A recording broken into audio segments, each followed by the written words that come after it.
ఐటీలో ఎంట్రీ కావాలా? Trainee software engineer గా అజా కోడింగ్ ట్యూటర్ లో 2 వీక్స్ ట్రయల్ పీరియడ్ లో వెంటనే చేరండి. నమస్తే రమగారు. నమస్తే జయ. రమగారు, మనము కార్తీక మాసం సందర్భంగా పంచారామాల గురించి చెప్పుకున్నాం. అట్లనే పంచభూతలింగాలు కూడా ఉన్నాయి మనకి కదండి. ఉన్నాయి. వాటి గురించి కూడా మనం చెప్పుకునే ప్రయత్నం చేద్దామండి. చేద్దాం జయ. బాగుంటాయి, అద్భుతమైనవి. అయితే ఈ పంచమహాభూత లింగాలన్నీ అన్నిట్లలో 4 లింగాలు తమిళనాటే ఉన్నాయి. అవును. ఒకే ఒక్కటి తెలుగునాట ఉన్నది. అది తెలుగు వారు చేసుకున్న అదృష్టం అనుకోవటం. అయితే ఈ పంచమహాభూత లింగాలు ఏమిటి? పంచమహాభూతాలు ఏమేమిటి? పృథివ్యప్తేజో వాయురాకాశాలు. పృథివి అంటే నేల, అప్పు అంటే నీరు, నేల నీరు. తేజ అంటే అగ్ని, వాయువు ఆకాశము, గాలి ఆకాశము. ఈ 5 వీటితోటే మనం నిర్మించబడ్డాం. శరీరం పంచభౌతికమైనది. ఇవే మన తాలూకు జీవితానికి సాక్ష్యాలు. ప్రపంచం వాటితోటే నిర్మించబడి ఉంటుంది. మానవ దేహం దాంతోటే నిర్మించబడి ఉంటుంది. ఈ వీట్లలో ఈ 5 మహాభూతాల తాలూకు ప్రత్యక్ష సాక్ష్యాలుగా ఉన్నటువంటి ఈ మహాభూత లింగాల్ని జీవితంలో ఒక్కసారైనా చూడాలని చెప్తారు. ఓకే. మనం చూడాల్సినవి ఎన్ని ఉన్నాయి చూడు భారతదేశంలో. అవునండి. ఇవన్నీ చూడాల్సిందే. మనం పంచారామాలు చెప్పాము, చూడాల్సిందే. జ్యోతిర్లింగాలు చెప్పాము, చూడాల్సిందే. చార్ధామ యాత్ర చేయవలసిందే, అంతేనా? తర్వాత 18 అష్టాదశ శక్తి పీఠాలు చూడాల్సిందే. ఇవన్నీ చూడాల్సినవే అంటే అని ఎందుకు మనని అటువైపుకు తీసుకెళ్తున్నారు మన వాళ్ళు? తోటల తోటలు కాశ్మీర్ చూడాల్సిందే, ఇంకేదో చూడాల్సిందే అని అనరు. చూస్తే చూడు, ఇవి చూడవలసిందే. అంటే మానవుడి ప్రయాణం, నువ్వు ఎక్కడికి వెళ్ళినా నువ్వు చేరవలసిన చివరి లాస్ట్ అబౌట్ ఏమిటి? దైవం. అంతే. స్వామి వైపు మనం నడవాలి. మనని ఎవరు పుట్టించారో, మనలో నిరంతరం వెలిగేటువంటి భగవదాత్మ ఏదైతే ఉందో, చిదాత్మ, దాని దగ్గరికి చేరటం. అంతే. దాని దగ్గరికి చేరాలంటే మీ ఇంట్లో కూర్చుంటే నువ్వు ఎట్లా వెళ్తావు? ఇంట్లో కూర్చుంటే వెళ్ళవు. అవి ఎక్కడున్నాయో అక్కడికి వెళ్ళాలి. ఆ వైపు అడుగులు వేయాలంటే, మన ఆధ్యాత్మిక ప్రగతి మనం సాధించాలంటే ప్రగతి పథంలోకి అడుగులు వేయాలి. ఆ అడుగులు వేయించేందుకే మన చుట్టుపక్కల ఎన్నో దేవాలయాలు, ప్రతి చోటకి వెళ్తాం.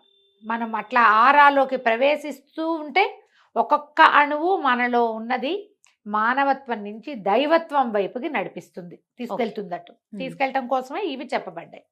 అయితే మన పంచారామాలు ఒకేసారి ఏర్పడ్డవి మనకు తెలుసు. కానీ ఈ పంచమహాభూత లింగాలు ఒకేసారి ఏర్పడ్డవి కాదు. రకరకాల సందర్భాలలో భగవంతుడు తన ఉనికిని చాటడానికి చేసిన ప్రయత్నాల్లో ఇవి ఏర్పడ్డాయి. ఈ ఒక్కొక్క చోట ఒక్కొక్క మహాభూతం, ఈ పంచభూతాల్లో ఒక్కొక్కటి అట్లా కనిపించడం వల్ల ఈ 5టిని ఒక అలైన్డ్గా మనం చెప్పుకుంటున్నాం. ఈ అలైన్మెంట్లో ఒక 3 దేవాలయాలు ఒకే అక్షాంశం మీద ఉండటం, భూమి తాలూకు గరిమినాభి ఎక్కడుందో అక్కడ చిదంబరం దేవాలయం ఉండటం వల్ల ఇవి ప్రత్యేకమైనవిగా భాషిస్తున్నాయి. అయితే ఇటీవల కాలంలో ప్రవచనకర్తల ప్రభావంతో ఇందులో ఉన్న ఒక మహాభూత లింగాన్ని, అగ్నిలింగాన్ని మనం బాగా దర్శనం చేసుకుంటున్నాం. ఎక్కువ వెళ్తున్నారు తెలుగు వాళ్ళు. మిగిలినవి కూడా చూసే ప్రయత్నం చేయాలి. అయితే ఇవి ఏమేమిటి? పృథివీ మొదటిది, మనం భూమి మీద ఉంటాం. అయితే ఆఖరి పుట్టిన భూతం పృథివీ భూతమేనని చెప్తారు. కానీ మనం ఈ లైన్లో వెళ్తాం కదా. ఈ పృథివీ భూతం ఏమిటి? ఇది ఏకాంబరేశ్వర లింగం. ఇది కాంచీపురంలో ఉంది. ఏకాంబరేశ్వరుడు అంటే మనం కాంచీపురంలో అయితే అమ్మవారు ఉన్నది కంచి.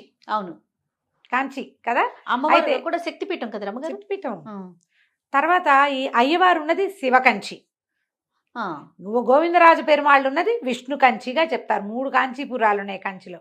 మనం అమ్మవారి కామాక్షి అమ్మని దర్శనం చేశాక శివకంచి, విష్ణు కంచి చూడమంటారు.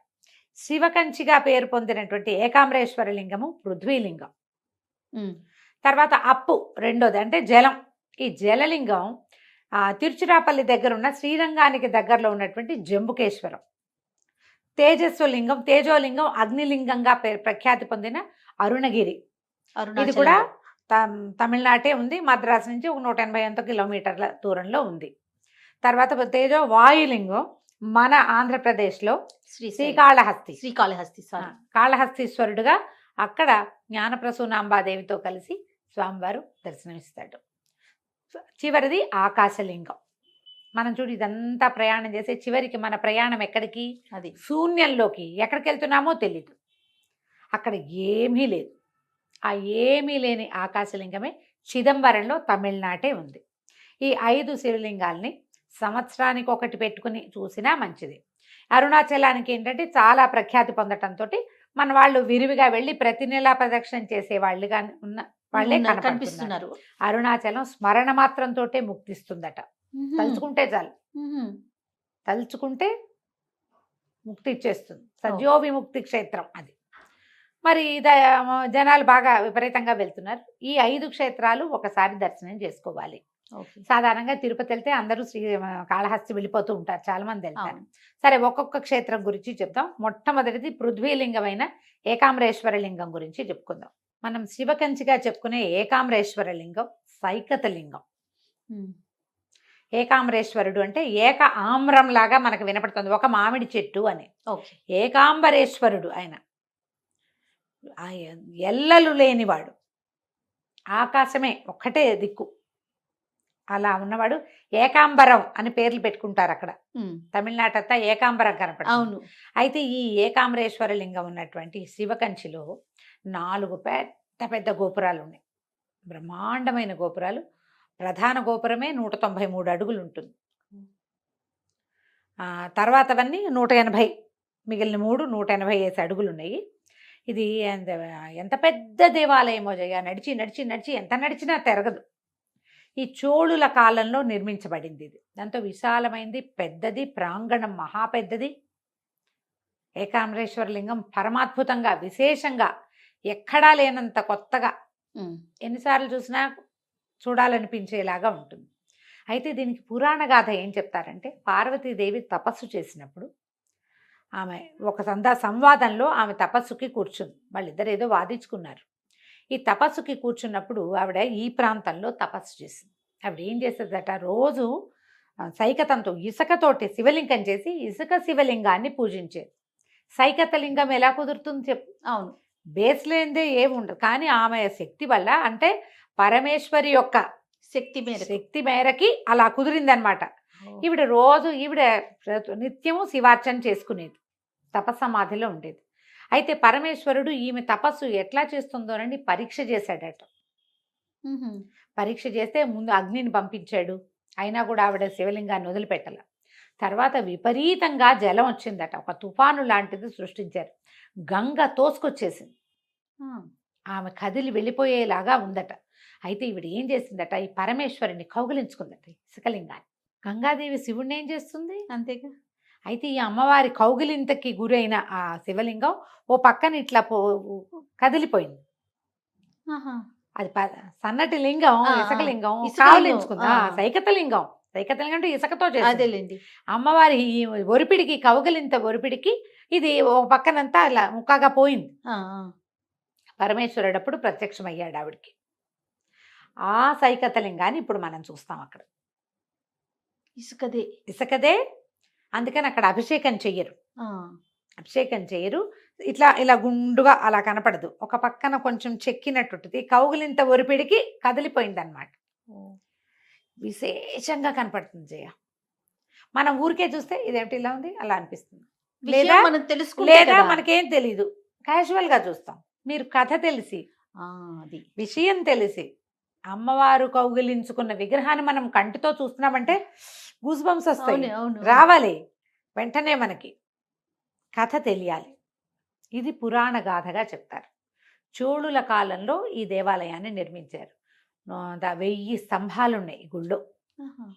పెద్దది ఇట్లా ప్రాంగణం లోపల నడుస్తుంటే మనం ఎట్లా ఉంటుందంటే ఒక చల్లని గుహలోకి ప్రవేశిస్తున్నట్టుగా ఉంటుంది. 1008 శివలింగాలు ఉన్నాయి లోపల దేవాలయంలో. అయితే ఇక్కడ ఈ దేవాలయంలో ఇంకొక పెద్ద విశేషం ఏం చెప్తారంటే, దీని తర్వాత ఇప్పుడు మనం అయ్యవారిని చూసిన తర్వాత ఎడం వైపుకి లక్ష్మీనారాయణల సన్నిధి ఉంది, విష్ణు సన్నిధి కూడా ఉంది ఇక్కడ. ఈ లోపల ఉన్నటువంటి విష్ణు సన్నిధిని చాలా విశేషంగా చెప్తారు. 108 దివ్య దేశాలలో ఒకటైనటువంటి పెరుమాళ్ళు ఇక్కడ ఉంటాడు, స్వామివారికి సాయంగా ఉన్నాడని చెప్తారు. అయితే పక్కన ఒక మండపాల మధ్యలో ఒక పెద్ద మామిడి చెట్టు కనిపిస్తుంది మనకి. ఈ మామిడి చెట్టు 3500 సంవత్సరాల నాటి మామిడి చెట్టు. ఈ మామిడి చెట్టు గట 4 శాఖలకి 4 రకాల పళ్ళు కాసేవట. అయితే తర్వాత కాలంలో, ఈ కొంతకాలం క్రితం ఆ చెట్టు కూలిపోయింది. ఆ చెట్టు ప్లేస్లో ఇంకొక మామిడి వృక్షాన్ని ఆమ్ర వృక్షాన్ని పెట్టారు. ఏక ఆమ్రేశ్వరుడు అని ఇందుకు వచ్చాడని, ఈ మామిడి చెట్టు కిందే అమ్మవారు తపస్సు చేసిందని చెప్తారు, ఆ పాత చెట్టు అని. ఓకే. అయితే ఇప్పుడు మనకేం కనపడుతుంది, ఆ మామిడి చెట్టు తాలూకు కాండాన్ని ఒక గ్లాస్ బాక్స్లో పెట్టి మనం గుళ్ళోకి వెళ్తుంటేనే మనకు ఎడం వైపు కనపడుతుంది, కనిపిస్తుంది. నేను 3-4 సార్లు చూడడంతో నాకు అది అసలు అట్లా బ్రెయిన్లో ఉందన్నమాట. ఈ లోపల మండపంలో ఈ మామిడి చెట్టు ఉంది కదా, మామిడి చెట్టు దగ్గర ఇట్లా ఎత్తుగా మండపం కట్టి ఉంచుతారు. చుట్టూతా నుంచి చూడొచ్చు. అక్కడ శివపార్వతులు ఇద్దరు ఒళ్ళో కుమారస్వామిని పెట్టుకుని వివాహ దంపతులుగా కనిపిస్తారు మనకి, కళ్యాణ దంపతులుగా. సోమస్కందమూర్తి అని ఒక ప్రత్యేకమైన స్వరూపం ఉంది.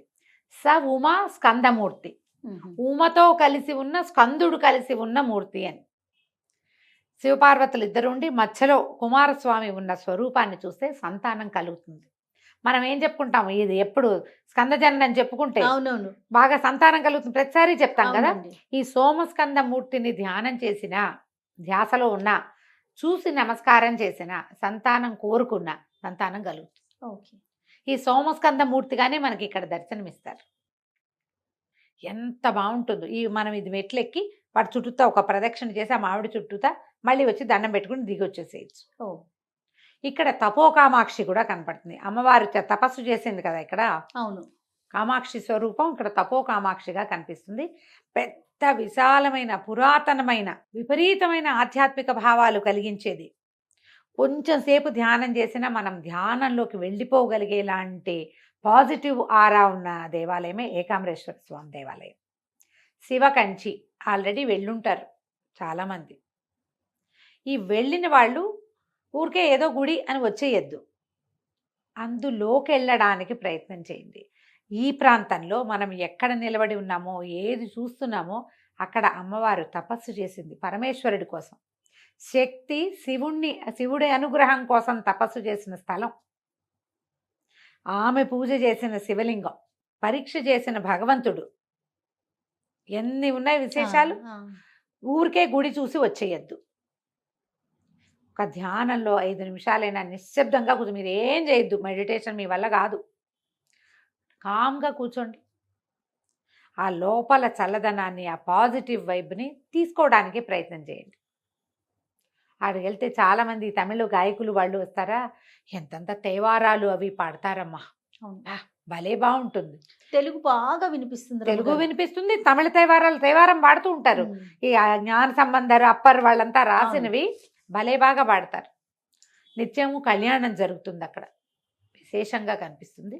అయితే ఇక్కడ విష్ణు సాన్నిధ్యం ఉందని చెప్పాం కదా, లోపల విష్ణుమూర్తి కూడా ఉంటారు. తమిళ పేరమా తిరునిలందిగల్ తుండం, ఇలాంటి పేరు. వామనమూర్తిగా కొలుస్తారు స్వామిని. వీళ్ళిద్దరు శివకేశవులు ఇద్దరు ఒకే చోట ఉన్నట్టుగా మనకు కనపడుతుంది. అయ్యవారి సన్నిధి వేరు, అమ్మవారి సన్నిధి వేరు. సాధారణంగా కాంచీపురం అనగానే కామాక్షి, కంచికని కామాక్షిని చూసేస్తాం.